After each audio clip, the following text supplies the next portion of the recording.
Marcos Buscalia. ¿Cómo te va? Muy bien. ¿Todo bien? Empecemos por Brasil mejor. Para salirnos un poco del peronismo, ¿no? Sí. Octavo día de huelga de camioneros. Fíjate vos que, por ejemplo, hoy 11 aeropuertos no andaban en Brasil, incluido el de Brasilia. No había clases. O sea, tremendo impacto, te diría, en la economía.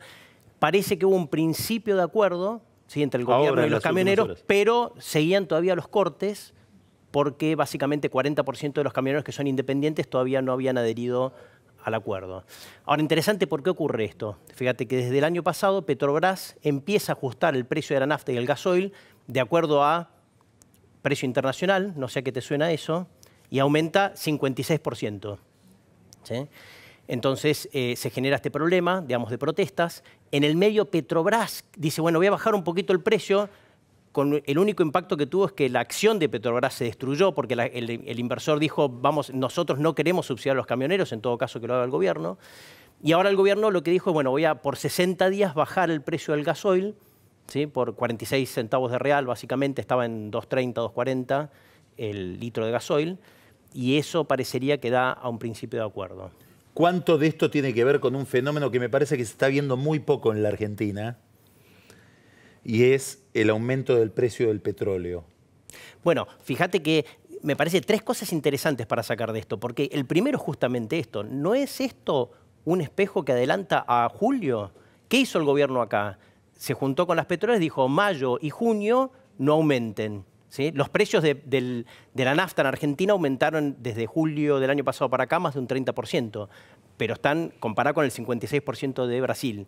Según nuestros cálculos, hoy el precio en Argentina está retrasado más o menos entre un 12 y un 18% con respecto a lo que debería estar. ¿De las naftas? Claro.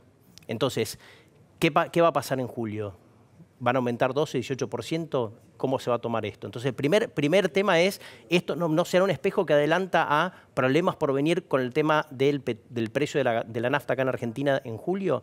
Ahora, ¿qué es lo bueno? El precio del petróleo está bajando en los últimos días. Sí. O sea, por ahí Sí, zafamos. hay como un alivio, pero en el recorrido largo, sí, interanual, digamos, es muy por grande. lo menos 45%. Muy grande por todos los problemas con Irán, Venezuela, etcétera, ¿no?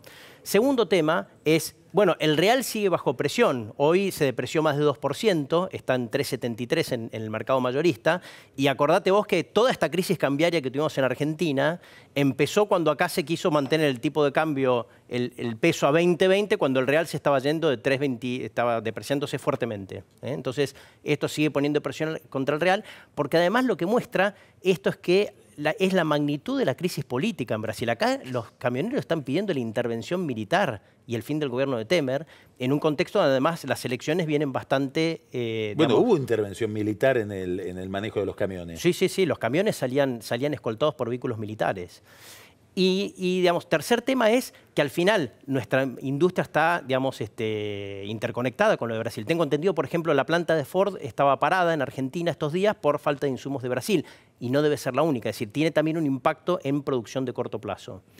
¿Cómo le pega a la economía argentina en este momento, con esta crisis cambiaria que tuvimos, con el dólar como está, con la tasa como está, la depreciación del real? Bueno, fíjate vos que lo que está pasando es todo un reacomodamiento de expectativas en Brasil con respecto, y no es solamente el tema de la huelga de camioneros, que al final va a tener un impacto más de corto plazo, ¿sí?, sino con todo el tema del impacto electoral, de la incertidumbre electoral. Para que te des una idea, más a principio de año, la expectativa de crecimiento del consenso de los economistas en la encuesta del Banco Central de Brasil estaba cerca de 3%. ¿Sí?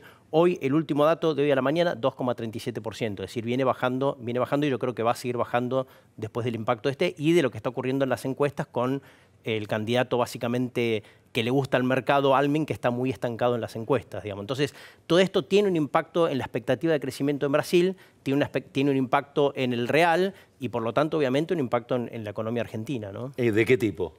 Bueno, básicamente, acordate que nuestro sector manufacturero está bastante integrado con Brasil, con lo cual al final del día va a tener algún impacto, me imagino yo, en el tema exportaciones a Brasil, temas hasta de turismo, es decir, todos los temas en los cuales estemos compitiendo con Brasil van a probablemente haberse afectado, y además es muy difícil, por la misma razón, al Banco Central mantener un tipo de cambio, por ejemplo, a 25, si el real, no sé, se va por la incertidumbre electoral a 4, es muy difícil. Digamos, me parece que va a ser imposible evitarlo. Yo no creo que el Banco Central ahora, después de la experiencia de abril y mayo, quiera hacerlo. ¿Sí? Si el real se va a 4 por presión electoral, por la huelga, lo que sea, no veo que el Banco Central vaya a parar el tipo de cambio acá a 25. Ahora vamos a la Argentina y a la agenda fiscal, que es la agenda dominante para el gobierno, ¿no? Sí. Me vine preparado, mira. Te veo. Me lo prestó Angelos, me lo prestaron del equipo de Angelos, el lápiz rojo. ¿Te acordás de esa campaña? Bueno, no le resultó, ¿no? Bueno, era la campaña de Angelos contra, No le resultó, sí. contra Menem. Así es. Y mostraba el lápiz rojo. Fíjate que bueno, las cosas que se están discutiendo están en línea con lo que comentaste. Hubo un anuncio hoy, bueno, salió en La Nación del domingo, un recorte de más o menos 20.000 millones de pesos de gastos en la administración nacional, básicamente viáticos, misceláneas, vamos a poner así, que sumando son 20.000 millones de pesos. Ahora, esto es un poco más que 0.1 del PBI. Y acordate que la meta para el año que viene, la original, es de 2,2% el déficit primario y se estima que el Fondo Monetario, porque son todos trascendidos por ahora, lo va a llevar a algo que sea más parecido a 1,5. O sea, tenemos que hacer un ajuste de 0,7. Esto da 0,1, entre 0,1 y 0,2 nada más. Se necesita más. ¿Sí? Y ahí está la dificultad. ¿Y de dónde va a salir el resto? ¿Y dónde va a salir? Me parece a mí que vamos a ir al tema de presión nación-provincia. Me parece haber mucho de eso. ¿Qué es donde más hay para cortar, Carlos? Es donde más hay para cortar. ¿Te puedo mostrar unos gráficos? Las provincias. Las provincias, sí. ¿Te puedo mostrar unos gráficos por el tema del empleo público? Vamos, por favor, a la producción.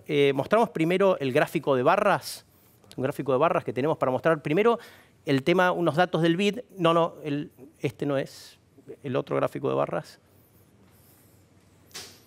De empleo público. Exactamente. Empleo público, sí. Como porcentaje del empleo total. En la región, fíjate, estamos muy lejos, estos son datos del BID, muy lejos del resto de la región. Ahora, ¿dónde está este empleo Uruguay, público? ¿no? Sí, Uruguay que ha sido siempre muy estatista. ¿Dónde está este empleo? Vamos al gráfico a la torta, por favor. Vamos al gráfico que es una torta. Pero acá tenés dos datos. Miremos un poquito más este gráfico. Sí, dale. Que es que, salvo Paraguay, Perú un poquito y Uruguay, fíjate que Colombia, Ecuador, el Ecuador de Correa, y México, no solamente tienen un volumen más pequeño que el nuestro en relación con el resto de la economía, sino que han bajado. Fíjate vos que Ecuador, Correa... Y el nuestro, proporcionalmente, es el que más sube. Sí, fíjate vos que Correa... Entre 2010 y 2016, ¿no? Sí, Correa justamente tuvo un programa, digamos, muy basado en obra pública. No tanto en empleo público, sino mucho en obra pública. Vamos al gráfico de barra. Lo que quiero mostrar ahora, a la torta, por favor. Lo que quiero mostrar ahora es que ¿dónde está este empleo público? Básicamente es empleo público provincial. 2/3 es de las provincias. Sí. Acá, en estos datos, los municipales no están cubiertos todas las municipalidades. Es decir, hay más empleo todavía porque no están cubiertas todas las municipalidades. Pero quiere decir que acá está el grueso, ¿sí?, del empleo público. Y si vamos al primer mapa, el que tiene el empleo público por provincia, te quiero mostrar cómo está distribuido esto. Estos son la cantidad de empleados por cada 1.000 habitantes, ¿sí?, empleados públicos por cada 1.000 habitantes. Fíjate vos, o sea, donde hay provincias que el empleo público lleva es una proporción desproporcionada. La Rioja. Sí. Y fíjate Neuquén, que en muchos casos... Mira Santa Cruz, 109. En muchos casos coincide con provincias que están en graves problemas financieros, como varias de las provincias patagónicas, ¿sí?, como Chaco, el caso de Jujuy también. O sea, son las provincias que fiscalmente están peor en este momento. Ahora, ¿cómo haces para bajar el empleo público en un clima recesivo? ¿A dónde mandás a la gente que echás del Estado, si es que pudieras echarla?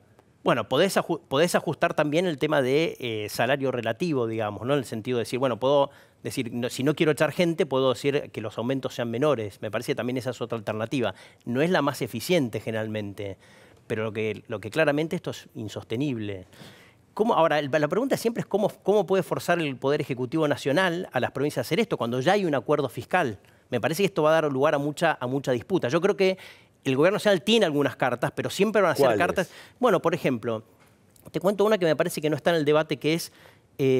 no sé si te acordás, cuando se privatiza el sistema de jubilaciones, en el 93, las provincias le ceden el 15% de la coparticipación, que ahora el gobierno nacional se lo está dando de vuelta a las provincias para financiar... Por una orden de la Corte. Por una orden de la Corte. Eso era para financiar la transición del sistema estatal al sistema privado. Ahora bien, eso ahora plata se la están devolviendo. Ahora, en el mismo momento, 11 provincias le transfieren las cajas jubilatorias provinciales, ¿sí? Esas cajas, más el costo de otras cajas que mantienen las provincias pero que el gobierno ayuda a financiar, son 36.000 millones de pesos para el gobierno nacional el presupuesto de este año. Ahora yo te hago una pregunta, está bien, vos decís transferir las cajas a las provincias. Sí.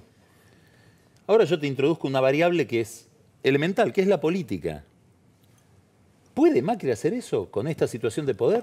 ¿O solo puede evitar que le hagan goles a él? Porque esto sería hacerle un gol él al peronismo y a los gobernadores. Cuando lo que vamos a ver el miércoles es que le hacen un gol a él con las tarifas en el Congreso.